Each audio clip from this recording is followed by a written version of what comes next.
দীর্ঘদিন সংস্কার না হওয়ায় ঢাকা ময়মনসিংহ রেলপথে শত বছরের পুরনো ব্রিটিশ আমলের সেতুগুলো এখন ঝুঁকির মুখে। জরাজীর্ণ এসব ব্রিজ ও কালভার্টের কারণে রয়েছে দুর্ঘটনার আশঙ্কা। ফলে এগুলো দিয়ে প্রতিদিন ধীর গতিতে চলাচল করছে ট্রেন।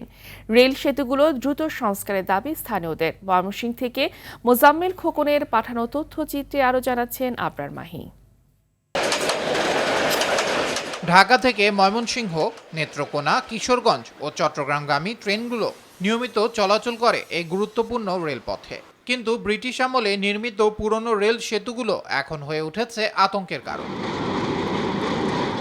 নগরীর ব্রহ্মপুত্র নদীর উপর কেপিআই অন্তর্ভুক্ত এবং মরাখোলা এলাকার সেতুগুলোর উচ্চতা কম, কাঠামো দুর্বল হওয়ায় ঝুঁকি বেড়েছে কয়েকগুণ। নিচু সেতুর কারণে ছাদে ভ্রমণকারীরা থাকেন ঝুঁকিতে।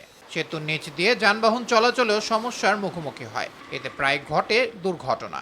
ব্রিজটার পরিপূর্ণ কাজ হয় না, কাজ করাও হয় না। কয়েকদিন পর পর লোক অ্যাক্সিডেন্ট করে মারা যাইতেছে, কাটতে পড়তেছে। এনে স্ট্যান্ডগুলা দাঁড়ানোর কোনো ব্যবস্থা নাই।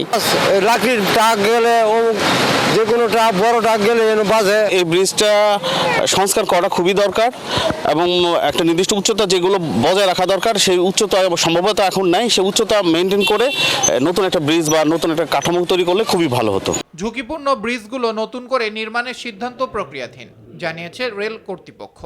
রেল কর্তৃপক্ষের মাধ্যমে এটার সার্ভে করে এইটা কিভাবে উঁচু করা যায় এবং কিভাবে এটাকে নতুনভাবে নির্মাণ করা যায় এটার কার্যক্রম চলমান আছে। রেলপথের নিরাপত্তা নিশ্চিত করতে দ্রুত কার্যকর পদক্ষেপ নেওয়ার দাবি জানিয়েছে স্থানীয়রা। আবরার মাহি, RTV।